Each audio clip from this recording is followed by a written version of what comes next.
Welcome back to the Kingsway Podcast. We are excited for another episode of The Chosen. We're reviewing The Chosen. You're not seeing it because I don't have that kind of technology, but we're talking about it. So hopefully you've been watching along with our Chosen reviews up to this point. They're in chronological order. I'm watching them all for the first time. Normally Trevor's here, who has seen all of them. But luckily we have Jesse here today, who has seen all of the first season, which is what we're in. So we should be pretty set. So you've seen this episode before. Yes. What do you think about it coming in cold for a second watch, 6 episodes in? I think the second time through, I noticed the parts of it that really, I think affected my perspective the most, in the sense that my favorite part, which I don't have to get into detail about it now, but the conversation between Nicodemus and his student, what's his name? Shmuel? I was going to look I'm just going to call him Shu. I'm going to call him Smeagol. So when Gollum. When Nicodemus is talking to Shmeagol, they have this amazing conversation, which is maybe, and I might be saying this just because we just watched this episode, but that might be my favorite part of the first season, is their conversation over the scroll of Isaiah, which I was freaking out while we were watching it. I really love that part. I'm trying to find that guy's name, and I have zero idea. It's like Shmuel or something. I think it's Shmuel. Shmeemel. Like something Shmeagol. close to that. But I noticed that part and immediately took notes. Basically, the crux of Nicodemus's argument, because it's him and his student arguing. We're going into it. Let's do it. Let's go into it. Let's do it. First, before we do that, 2 things. One, I want to run over the episode so you know, like, kind of some of the stuff that happened in case it's been a while since you've seen it. Mm-hmm. 2, I just need to explain a few things about me. 1, we came back from a high school trip and I broke my glasses, which is why I'm using my other glasses. Right. Our script director quit. The person who, is that it? Who's that person in movie making who like makes sure all the props are in the right place for the next scene? Not the guy with the... No, not the clicker. Anyway, so I have different glasses. I have the same ones again in the mail, just for you guys, because I know that's a common... That's like me. How did you break your glasses? We were driving back. I was driving the big van, big 15-passenger van. And I tried to get them out and just totally fumbled them, and they fell on the gas station parking lot. You're telling me we did all that crazy stuff in the mountains, and then you broke them on the ride back? We rode on UTVs. We rode on a mountain coaster, which is like a snowless concrete bobsled. We had to sign our lives away. We had to sign a waiver that said, if I die... No. Anyway, so all that happened, and my glasses survived, but they did not survive. That's funny. Not funny, but the gas station parking lot. And then also, I know there's a lot going on with my face right now. If you're just listening to this, I'll describe it for you. Mm-hmm. I've got a beard that's about 1 foot long. I've been growing it for 2.5 weeks, and it's pretty unkempt. No, I'm just kidding. You have this is straight facial. 3 weeks coming in, and my wife has not yet decided to tell me to shave it. So I'm just letting it go as long as it can. Okay. That wasn't important, but the episode. Major highlights of the episode. Mm-hmm. So you know what we're talking about if you haven't seen it in a minute. At the very beginning, it starts with this scene with this leper. You don't know he's a leper. Right. He's trying to sell his stuff because he's like down to the last of his goods, but he's got to keep all his skin covered up because leprosy is a skin disease. Right. And in that day, leprosy... Yeah, but it was a lot more than just a skin disease, right? It covered pretty much every skin-looking disease because they couldn't tell them apart, and some of them were really bad and contagious. Yep. So if you had any sort of thing like that, they were like, he's a leper, get away from him. And so... Partly because of Levitical law, too. Like, this is a very culture thing. Some of it is about sickness. Some of it is about uncleanness. Right. Which is like a ritual cleanness. That would determine if you got to go to the temple and offer sacrifices. That determined if you could be around people, even in certain cases. So it was probably like 50-50. Like this is actually medically dangerous, and this is really culturally not cool. Yeah. So this guy's trying to sell his stuff. It's good stuff. They're questioning him about it. They find out he's a leper, and they send him out. And he goes out through the crowd, and they're all like backing away from him. So it goes from there to some different scenes with different people. But pretty early on in the episode, that leper finds Jesus and his apostles, his disciples, and they're like, one of them pulls a knife. It's Yeah. like, get away from John me, pulled leper. a knife. It was like, Yeah, don't step John any closer. And Jesus walks toward him, and they're like, Rabbi, no, you'll get sick. And he looks back at them like almost like a war movie where it's like, save yourselves. I'm gonna go do this heroic thing. It's funny that they're trying to like remind him of like the rules almost. Yeah. It seems like. Yeah. So he walks up to this leper and heals him. Right. I'm not gonna get way deep into anything too far. So that happens. There's this whole thing like we've talked about with Nicholas. Saint Nicholas. Santa Claus is in this episode with Nicodemus. Yes. And his student Schmiegel. Yes. They have this whole running interaction through the whole thing. Right. Jesus' disciples have this whole running interaction with clashes of personalities, and then there's this whole big scene where Jesus is teaching in Zebedee, who's James and John's dad, the two disciples. Yep. Zebedee's house Sons of draws Zebedee. a crowd. Anyway, a lot of stuff happens there. Yeah. So inside of that, we talk about Nicodemus and his student. Yes. Yes. The episode ends with the paralytic through the roof. Yeah, paralytic through the roof. I can want to forget that. Paralytic raising the roof. Right. And then Jesus hasn't called Matthew yet, and to end the episode, he gives him like a gaze, which I thought was really cool. Over the look. I was waiting for him to be like, come on, Matthew, or like a little hand signal. One-liner. No. He just looks at Matthew in a very knowing way. Nothing stops him even. Right. He just stops when he's about to go through a doorway and looks around at Matthew with a very knowing gaze. Matthew's trying to, that's another big part of this. Matthew, through this whole thing, is just trying to get to Jesus. Trying to get to Jesus. He knows what he saw in episode 4 when Jesus asks Simon to cast his net in a really stupid place for a fisherman to cast. Right. And he catches so many fish that it's like 2 years and 7 months worth of, or 7 weeks worth of pay. Right. Anyway. Yeah, I like that through the episode, you see Nicodemus and Matthew both try to get an interaction with Jesus. Like Nicodemus begs Mary to set up something. He said he'd go anywhere to the gnarliest places, and then Matthew goes to the disciples, and everyone's kind of, you can feel the tension through the season as it's like, oh, like the heat's rising. Like people want to meet Jesus. Like the guards are talking about Jesus. It's like Matthew and Nicodemus. I like that comparison that they both have this journey to Jesus, but the things that hold them back are different. Yeah. For Nicodemus, it's like status. I don't think he's afraid of his status. Right. But he's like not wanting to let the cat out of the bag. Right. That he's questioning a lot of stuff. He's not questioning God or his Jewish teaching or just any of what that, he's seen, it seems but like. he's questioning the boxes, which we'll get to in his conversation with Schmiegel. He's kind of questioning this system he's built in his mind of who God is and how God works. Right. And he's fighting against the tradition and the culture. Right. Matthew is almost not fighting any of that. He's just fighting, did it happen? He's a very logical, a very he says, by the numbers was guy. I deceived is what he says. Yeah. Yeah.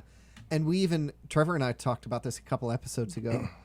It seems like he's on the spectrum, high functioning kind of autism. Okay. That they're leaning toward to where he can get really into certain things. Yeah. He's very detail oriented in certain ways. Interesting. But his social skills are really lacking. Right. Even in not social skills even, but like being able to pick up on emotional cues. Yeah. Even shame and stuff to where the top Roman guy, wherever he is, not the guy he's following around, but the guy he's ultimately reporting to at the top. To where that guy keeps calling him odd, but is happy about it. Yes. He's like, you're delightfully odd and you're whatever. Yes. Like, I don't think they had language for that back in the day. I don't think they had categories for that. Yeah. But it's almost like a shameful thing to be, but he can't pick up on it. Right. They just can tell in he's the different. moment. Yeah. Anyway. That's interesting. It's a really cool dynamic with Matthew to see that Yes. he's a tax collector, but like uniquely gifted.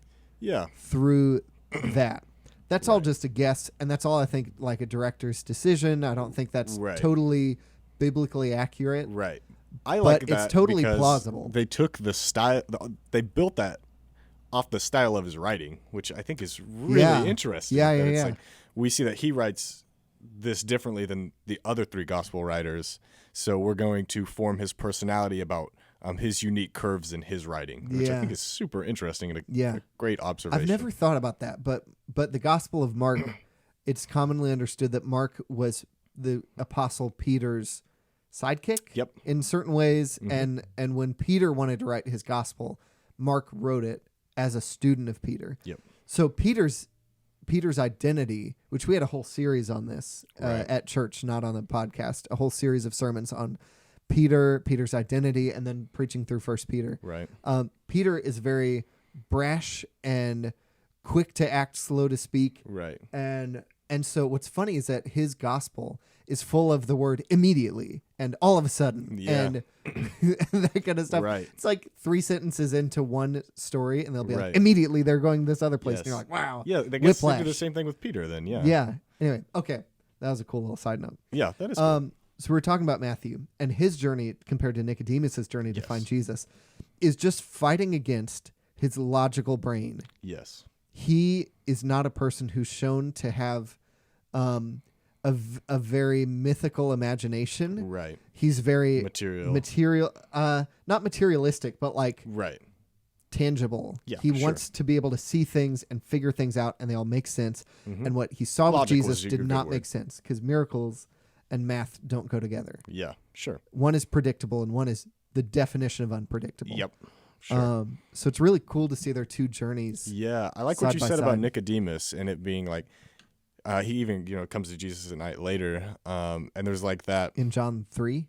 John 3. And there's like something about it. You said it's status, but it's not status. It kind of is. I think what it seems like is perspective. Like he doesn't want to be seen by the rest of the people because of his status or where he's found himself, and what it would look like for him to go ask Jesus what's going on. I think that's so interesting. It's kind of the thing. We can talk about this pretty well because we are both currently in Bible college.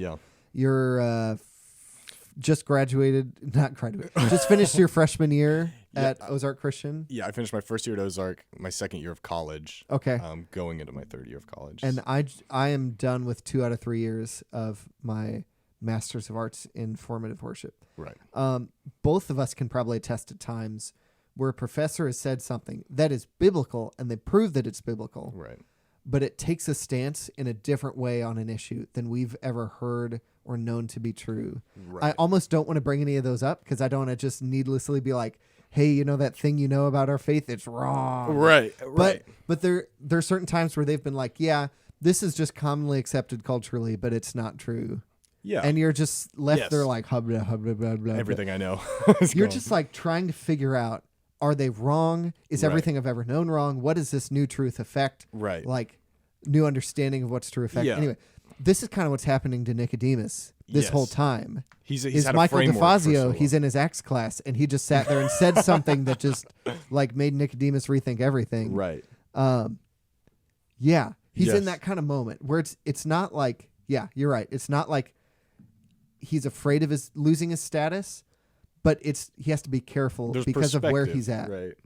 If he just blows everything right now and it's like, oh, you guys are wrong, there's the Messiah, whatever, like he'll lose everything and he won't have the freedom with the resources he has to continue investigating. And if he turns out to be wrong, which he won't, then like anyway. Okay. It's such a interesting. But let's talk about him a little bit more with Schmiegel. Shmuel. Sure.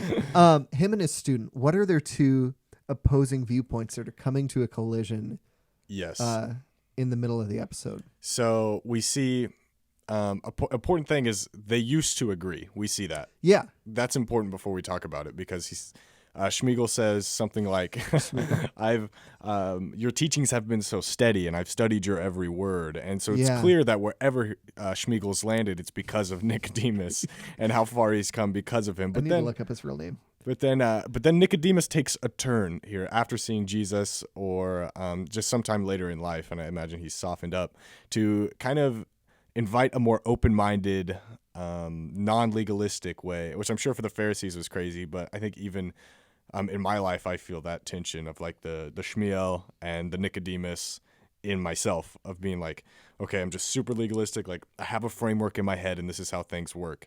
But then even as the words of Nicodemus in the episode, he says, you put God in a box. Like what happens if God wasn't in that box? Would you, would God be wrong or would you have to rethink? Would you tell God to get back in? Would you tell God to get back in? Yes. Yeah. And for me, that's like, oh my goodness, especially as being, you probably resonate with being a Bible college student and trying to build frameworks about these things and then realizing like you can't get too attached to your framework about God or who Jesus is or a lot of things because you kind of have to hold some of them loosely and allow them to be rebuilt, and that's just growing. And I thought that interaction that those two had was such a great testament and a great manifestation of what it... Shmuel. Shmuel. Shmuel. Shmuel. That doesn't even sound right, but I'm going to go with it. Shmuel. And they have this interaction where I just feel like the pinnacle of the tension is open-mindedness or legalism. Like, that's kind of what I'm feeling. Which it's still... I think I want to help define open-mindedness because it's open-mindedness to the God he's always known. Right. It's like... It's a unrestraining the God you've already known versus unrestraining versus I've learned a bunch of perfectly true facts about God that he cannot break. What next is there to learn? Yes. That can't contradict anything I already know. Yes. Yeah. That's a very good way of describing it. Yeah. And that's where it's like, and that's so weird because I don't even know. There's a certain pride in it that's like, I've got God figured out 67%. You can't undermine anything I already know about him. Of that, because I'm not 67%. Wrong. Yeah. Yeah. And that's where it's like... I love how he didn't talk about like the Torah is wrong. Mm-hmm. He talked about our interpretation. Right. And that it's inspired, it's correct, but our interpretation may be faulty. Right. And even when he talks about the Sadducees and saying like they just have the first 5 books up to Moses and... He's saying, like, we have these, but can God Psalms, do more things? Esther, or, like, are we open to God doing new things? Which I thought was really interesting. Yeah, God was really boxed in by them only having the Torah, the first 5 books of the Old Testament, Genesis, Exodus, Leviticus, Numbers, Deuteronomy. We have the whole Old Testament, 39 something, 36, 39 books. In that area. In the Christian Old Testament. I don't know how much they would have leaned on other stuff. We can talk about that later. Right. Anyway. So that was a really cool conversation, and we see that Shmuel, he agrees with how his teacher used to think. Yes. But he isn't following his teacher into this new way of thinking. Right. And we see that play out when they arrive at the house where that crowd is. Right. That the teacher, Nicodemus, is just really investigatory and just like trying to figure out what is going on. He's been searching for Jesus, the person, for like 6 episodes now. Yeah. But his student is like waiting for him to mess up and do something against what he knows of God so far. Yes, his 67% truth. And it's really tough when Jesus slaps him in the face with some stuff. This is, I think, Mark 2, the paralyzed man on the mat. Yes. And they carry him, break through the roof and whatever. And that whole scene in the house played out perfect from that passage in Mark. Right. Where there's a few things going on. The man needs healing. His friends busted him through the roof. Jesus congratulates his friend's faith and is really glad about that. But 2 other things that happen that are related are Jesus forgives a man's sins first, which is more of a statement of who he is. Right. Only God can forgive sins. Right. And he recites What's harder for me to forgive sins or for me to tell this man to stand up, pick up his mat, and go? Right. One of those is like really against the Pharisees, which you saw Shmuel earlier be like, God can't have a body, that's blasphemous. Right. And can't take like, human where's form, that at? What he says. But on top of that, Jesus in Mark 2, I've always read it more as like a mind reading thing. Yes. But the way they presented it was just like, I know what you're thinking in a normal social kind of way. Right. Like I can predict what you're thinking. Because Jesus tells this man his sins are forgiven, then looks at Shmuel and the other Pharisee and is like, just repeats what they're thinking. Right. The way the episode frames it is what they're probably thinking. Right. Or I like along the either lines of what they're interpretation. thinking. I don't think that's I'm too critical of their interpretation. I've always just read Mark 2 as like mind reading. Right. He like looks at them. It's like if he can raise from the dead, he can read somebody's mind. Sure. Like that's not a stretch if you agree with the first thing. Right.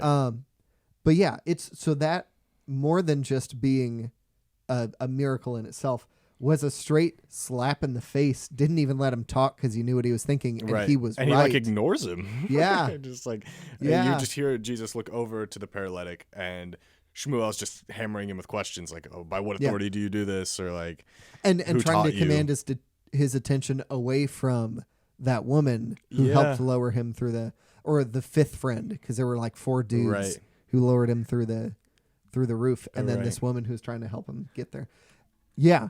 There was even that moment after the healing where, Shmuel, Roman guards, disturbance of the public peace. And I just thought it was interesting that I think it's totally cool I got to be careful how I say it. It's totally cool to think you have it figured out or think, yes, this is the truth. But then when you figure out it's not, there's a certain humility in saying, okay, like I just watched this person be healed.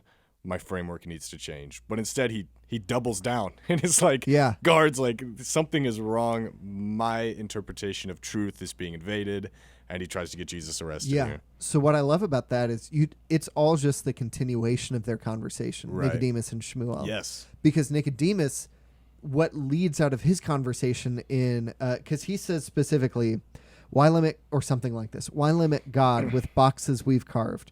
We can walk in the path of old, as the prophet Jeremiah said, and be on the lookout for what God is doing now. Yes. So what that statement leads him to do is to ask Mary, somebody way lower than him, on the totem pole of society. Right. When I think about, and we'll talk about this in a second, I don't know if we're running out of time, but we'll just keep going. Yeah. Trevor isn't here to tell me I can't. I almost think when I think about the social structure in that day, I think about when I learned about the caste system in India when I was a kid in public school, how there were 5 levels of social status in India, and you were born into them. You're reincarnated, which isn't important to what I'm talking about now. Right. But as you do good stuff in your one caste system, you'll die and be reincarnated into one higher next time. Right. And you don't associate, you don't intermarry, you don't look at sometimes people of different castes than you. Right. That same kind of division seems present in the Pharisees' righteousness, being a righteousness that leads them to disassociate with other people, with people who are lower than them, like women, like normal citizens, and even like we saw at the beginning, lepers. Yes. So what's cool is that his Nicodemus train of thought and his questioning, his answers, where he lands, they want to be on the lookout for what God is doing now. Right. Leads him to talk to Mary, an unmarried single woman, which are all strikes against her. Right. And her past as a demoniac, as a I think episode 1 led you to believe that she was abused by a Roman soldier in a sexual way. Yeah. Which is just hurtful to think about. Oh goodness. But that all those things are on her, and that this man of high status is coming to her. Yeah. His questions are leading him to Jesus and leading him to look more like Jesus, which I love. But Shmuel's his direction in life, doubling down on the ways of the past, doubling down on the Nicodemus of old, of 20 years ago, who he studied under, is leading him to try to squash and kill and hurt all this new stuff. Yeah. So when Jesus smacks him in the face with, I knew exactly what you were talking about and what you're thinking. You're thinking that I can't do this, and he's whatever. That he calls the guards. Yes. He's like, this is scary, let's kill it. Yes. Which, not to shamelessly plug any movie that Jesse's just seen for the first time, just like Iron Giant. And that stupid guy from the government who's like, we don't know if this robot's from the commies, so we got to kill it. Yes. If you haven't seen the Iron Giant, it is 10 out of 10. It is a gospel story variant. Yes. It's not the gospel. It's not inspired, but it is a good story because it takes a lot of elements from Jesus' story. Right. Which is like the perfect story. It's a good depiction of the story of Jesus. It's a good depiction of sacrificial love. Yes. Anyway, I am not a gun. Okay. So anyway, their two stances on being open to what God is doing now direct where they go by the end of the episode, which I think is cool.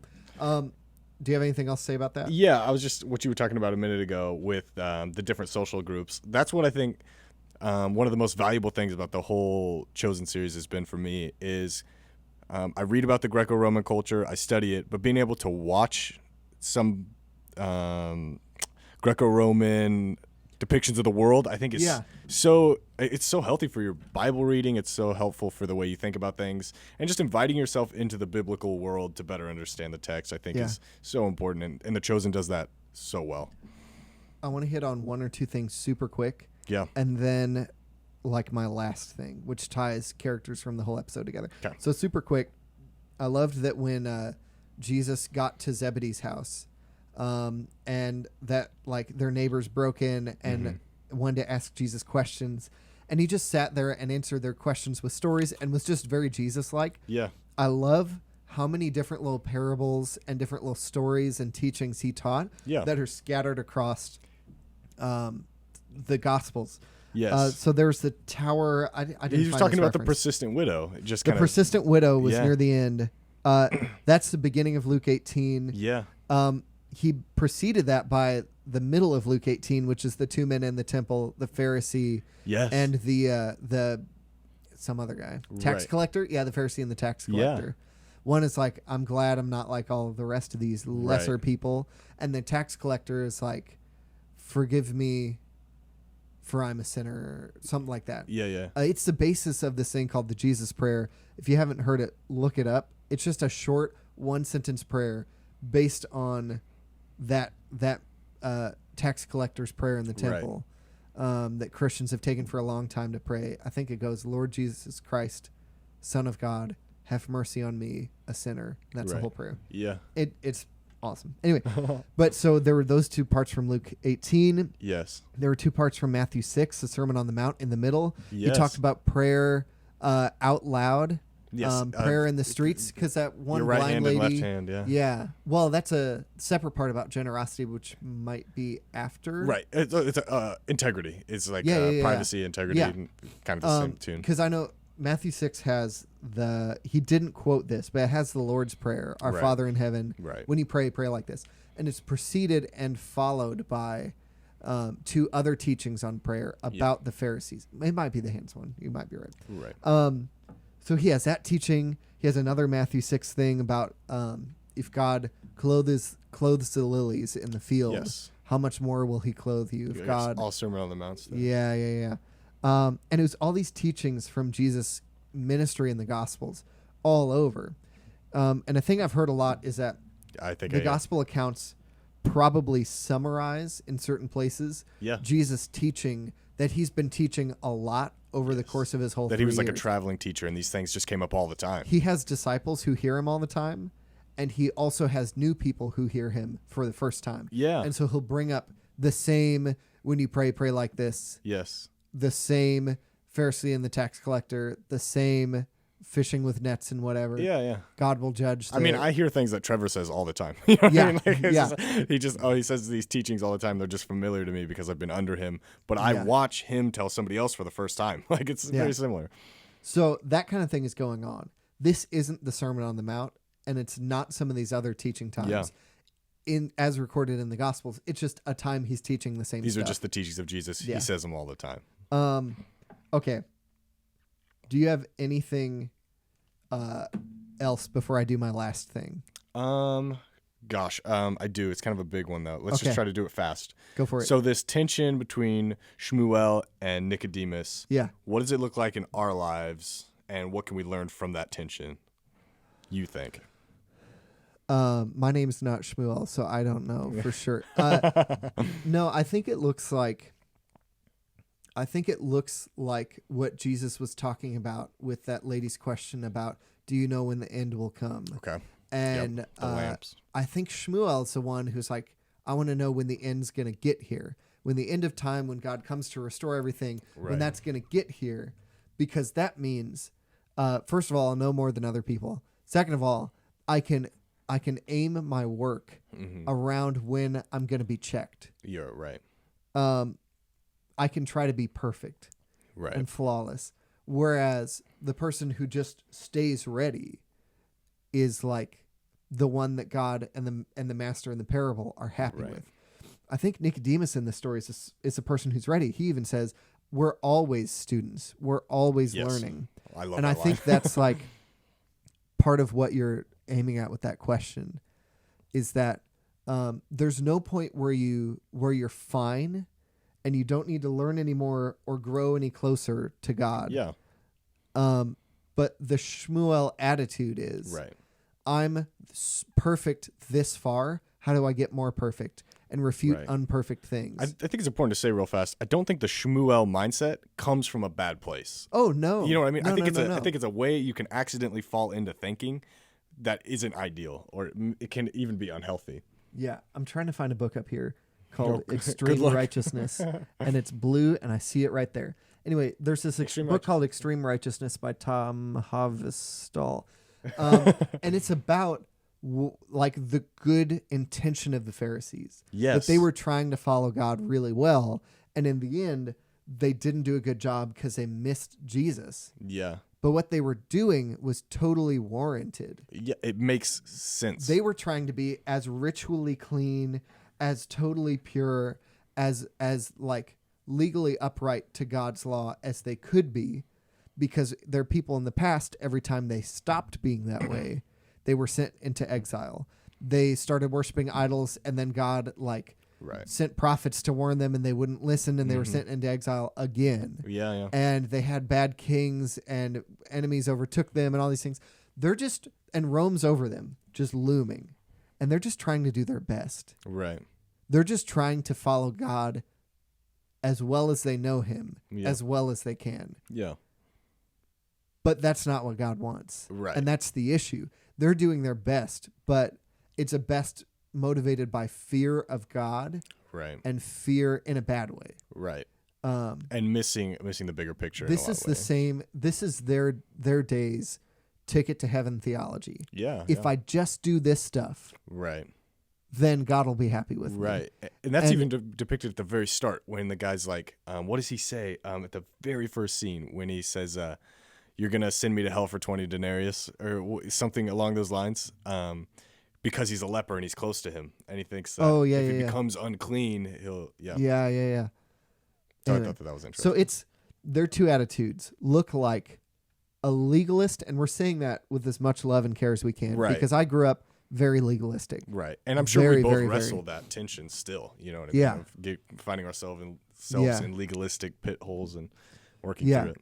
There is truth. There is good and bad. Yeah. There is judgment that determines good and bad. But it is not supposed to be our job to wield the sword or the axe to execute people for that kind of stuff. It's our job to look like God, to be a part of the vine that Jesus is in John 15, to be a part of God's perfect community of love, and extend the same salvation and grace and whatever that we've been offered to others as well as we can through their own repentance, through their own whatever. Yeah, well said. It's not our job to be like, you're too far gone. And that's kind of the attitude that the Pharisees have, especially Shmuel, who's like, you associate with them, you whatever. Right. Like, you're in this caste. I do not care about you. Yeah, the caste system. You are too far gone. You are beneath me. Yeah. Anyway. Yeah. Yeah. Perfect. Okay. Here's my last thing. Sure. And then we'll wrap up. I really noticed physical touch in this episode. Oh, so it starts with the leper.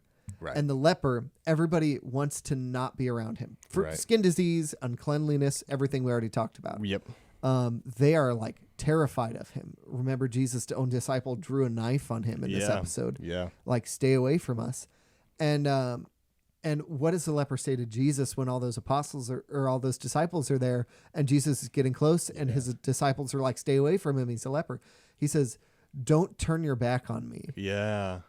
Now, that's not a physical touch thing, but it's like when you see homeless people on the side of the road. Yeah.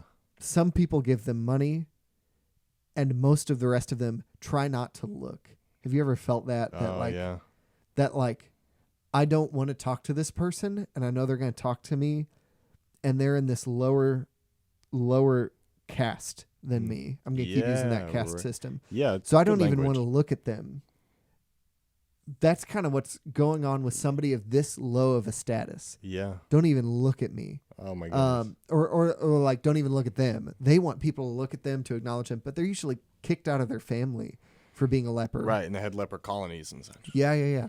And so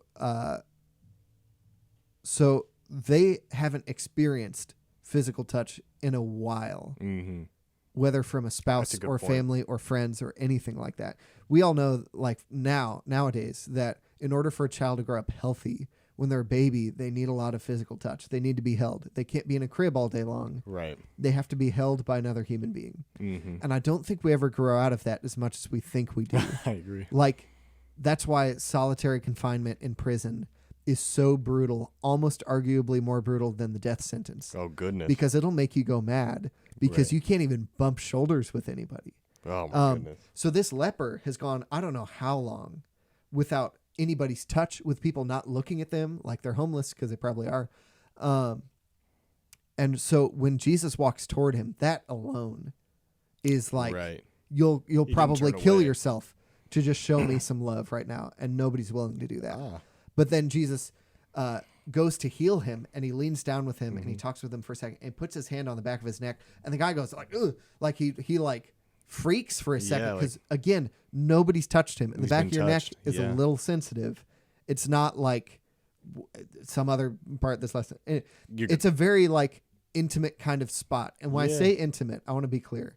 I mean intimate as in vulnerable, You're as in good. caring. I don't mean intimate as in sexual, because we've confused those two so long. Like they're only that way. Those have to be the same thing. They're synonyms, and they're not. Right. I like that clarification. Good clarification. Honestly, if we could have an episode on healthy physical touch, that would be a great episode. All right. Anyway, if you want to see, but so Jesus touches the back of this guy's neck, and he's like shocked. That almost in itself is a miracle. Yeah. That anybody would want to be around him, look at him, and touch the back of his neck. Mm-hmm. And then Jesus heals him. And then what happens there is what I call the post-baptism hug, where yes. baptism is important for us Christians. We have an episode on it. I think it's episode 52, 50 something. It's somewhere around there, 51, 52. Great episode. But the baptism itself is important. But the relationship of the baptizer and the baptized is also very important. And one thing I love almost as much as seeing somebody baptized is when they come out of the water and they just throw their arms around the person. Right. The post-baptism hug brings a tear to my eye Yes, every time. so good. More than the Notebook ever could. Yeah. And you see that same kind of grateful hug Right. Of just in, like in the paralyzed guy and throw Jesus. your arms around him. Yeah. There's not another... I let it go out of the bag way too soon. In the leper and Jesus. But the paralyzed guy has the same interaction. Yes. He's paralyzed, so he's like on the lowest caste system Yes. in the culture. He's at the end of the episode. Yes. He gets lowered through the roof. He doesn't like being the center of attention in this weird entertainment sort of way. Like he's a spectacle. He's being lowered through this roof. Yeah. He's not loving it, but he'd rather have somebody look at him than not, because nobody has for a long time. Yeah. And people don't often want to touch him. Not as bad as leprosy, but just like he's not worth it. He doesn't have a family that stays with him probably. So he gets lowered through the roof, and Jesus starts interacting with him. And he has this whole interaction that we just described. And then Jesus says, stand up, pick up your bed, and walk, and go home. And the guy gets up with Jesus' help, touching his hand, and all these other people touching him. Easy does it, yeah. Easy does it. Gets up and post-baptism hugs Jesus again. Yeah. All these people are so grateful not only for healing, but for restoration into the community. Yes. They've been in solitary confinement in a way. Good observation. Where now they're welcomed into. He even said, the leper was like at the end of his story at the beginning, what should I tell people? Jesus said, go to the priest, have them look over you and make sure you're clean, Right. and then go on about your day. So he's being restored from being ritually unclean. Yeah. Anyway, so this guy gets up from being crippled since childhood, hugs Jesus, and then you probably don't notice this scene as well until you watch it again and notice all this physical touch. It's an aerial shot from above the house. The air conditioning turned on. I forgot to turn that off. It's this aerial shot from above the house, and the former leper is walking out, and all these people, where his friends had to carry him through the crowd at the beginning, are now patting him on the back like he just like won the high school football game or something. Yeah. all this is restored. He's restored to the community. Right. And you can see that through physical touch. He's welcomed back in. He's not a person that you don't want to touch. Right. That you're like shriveling back from. I love that observation. That's so good. How beautiful is that? That went right over my head the whole time. That is such a good observation, though. Yeah. So from this episode, here's what I'm taking away. Here's what I'm leaving these doors with. Be open-minded and hug somebody you love. Yeah. That's what I'm thinking. If you do those two things, you'll be ready for the next episode coming out next Tuesday. Oh, my gosh. Well, we're so glad that you joined us for this episode. Yeah. Please like, subscribe, do all these things so that you can see when we put out new videos so that maybe our videos can get out to more people. If you like The Chosen, we have the link for how to keep watching it in the description below. We're also going to have a Q&A coming up. And I'll have my email in the description below for that. So you can send your questions to that, or you can send them to, or comment on YouTube. Yep. Is that it? I think that's it. Have a great and glorious day in the Lord. See ya. See you guys.